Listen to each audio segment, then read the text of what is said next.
But in 2001, suddenly the media paid some interest, because then something appeared that was almost impossible to overlook. Right behind me is Britain's largest radio telescope, the Chibolton Observatory. And here it was that the greatest sensation in the crop circle history was to appear in the fields right in front of the telescope. On the morning of 14th of August 2001, a formation was discovered which was different from any other previously seen. From the ground it looked like a tangled mess, wisps of crop spread around in no system. However, in the evening with growing shadows, a picture appeared, unmistakably that of a face. That picture represented a whole new technique, a screen technique, the same that's used for printing a picture on paper. 3 days later, the face was joined by something that looked like a data strip. Rows of counters made out of standing and flattened crop. But soon an astonishing similarity is discovered.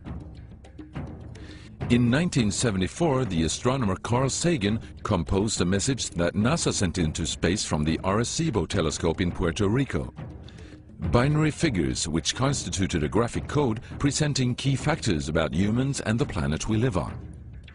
27 years later, an identical pattern appears in a crop field right in front of a similar radio telescope. However, on closer inspection, it seemed to show that the code contained some fundamental differences. Sagan's message explained our calculation system, the dominant chemical substances within the elements that create life on Earth, about our DNA code, humans' height and quantity, and that we live on the third planet in our solar system, and lastly, a sketch of our radio telescope. The message received described the same calculation system, but that silicon is most dominant in life forms in contrast to carbon. The drawing also clearly shows a humanoid figure with large head in relation to its body.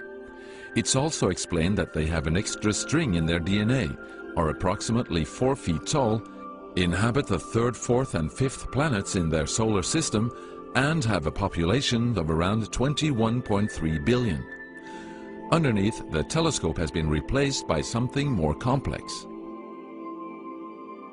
1 year earlier, a strange crop circle had appeared in the same place. Is this the same illustration as in the sender's code? Is this the correspondence radio telescope?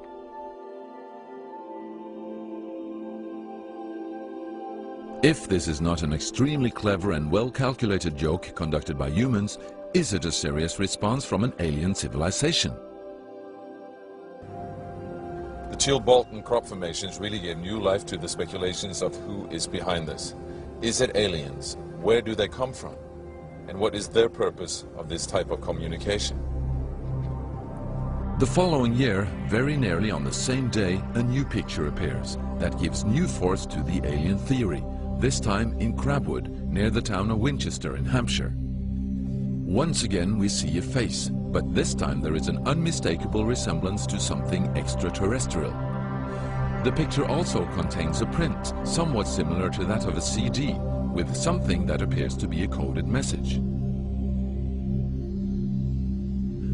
This formation also has a new type of design, this time with horizontal line patterns of variable thickness, similar to that of a TV picture. The message on the disc is similar to a spiral band built up of many boxes. But data expert Paul Weige manages to decipher the message. And I had to enlarge the disc quite substantially on the computer and run some image analysis over it to make it clear so that I could see what was a standing tuft and what was flattened.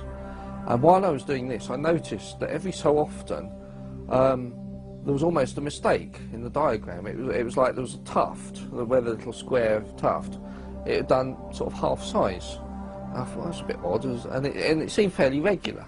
I was going round, and I sort of counted up, and it was sort of literally every sort of 8 bytes or whatever. And I thought, oh, 8 bytes, and yeah, from computer side, is obviously some sort of binary code. So then I did the straightforward thing. I just converted it into ASCII, which is the standard sort of computer language that you encode the alphabet in. And of course I then started to get words forming out, and I thought, oh, you know, getting somewhere here. So I then did the whole thing for the whole lot, and got this message. The message is in English and reads as follows. Beware the bearers of false gifts and their broken promises. Much pain, but still time. There is good out there. We oppose deception. Conduit closing. Many have been surprised by this message. Are there aliens with such faces that we should be aware of? Or is this a picture of the sender? Does this indicate the start of actual close contact with neighbors in the universe? My own, and this is only a hypothesis, belief about this, is that there's an effort of the extraterrestrials are gradually trying to communicate with us. A very slow process, giving us a lot of time to digest the fact that we may not be alone here.